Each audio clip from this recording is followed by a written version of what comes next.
புனித லூக்கா எழுதிய நற்செய்தியிலிருந்து வாசகம். அதிகாரம் 2, இறை வார்த்தைகள் 22 முதல் 40 முடிய.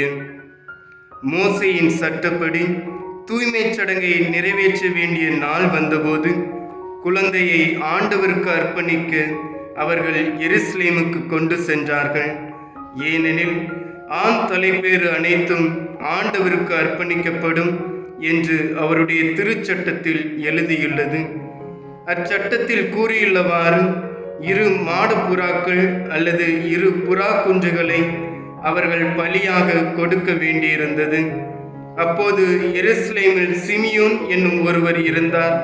அவர் நேர்மையானவர், இறைப்பற்று கொண்டவர், இஸ்ரேலுக்கு வாக்களிக்கப்பட்ட தூய ஆவியை அவர் பெற்றிருந்தார். ஆண்டவருடைய மெசியாவை காணும் அவர் சாகப் போவதில்லை என்று தூய ஆவியால் உணர்த்தப்பட்டிருந்தார். அந்த ஆவியின் தூண்டுதலால் அவர் கோவிலுக்கு வந்திருந்தார். திருச்சட்ட வழக்கத்திற்கு ஏற்ப செய்ய வேண்டியதை குழந்தை இயேசுவுக்கு செய்து முடித்து பெற்றோர் அதனை உள்ளே கொண்டு வந்தபோது சிமியோன் குழந்தையை கையில் ஏந்தி கடவுளை போற்றி, ஆண்டவரே, உமது சொற்படி உம் அடியார் என்னை இப்போது அமைதியுடன் போகச் செய்கிறேன்.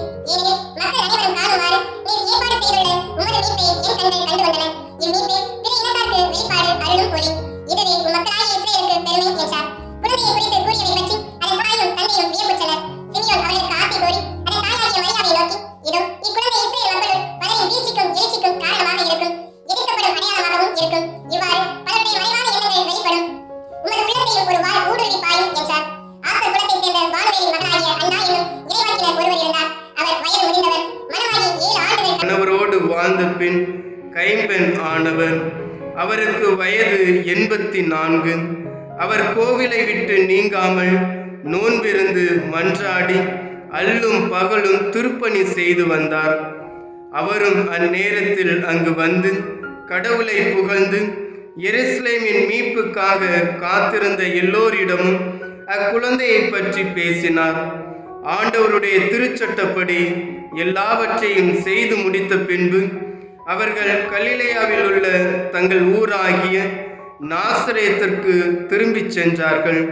குழந்தையும் வளர்ந்து வலிமை பெற்று ஞானத்தால் நிறைந்து கடவுளுக்கு உகந்ததாய் இருந்தது. ஆண்டவரின் அருள் வாக்கு. கிறிஸ்துவே உமக்கு புகழ்.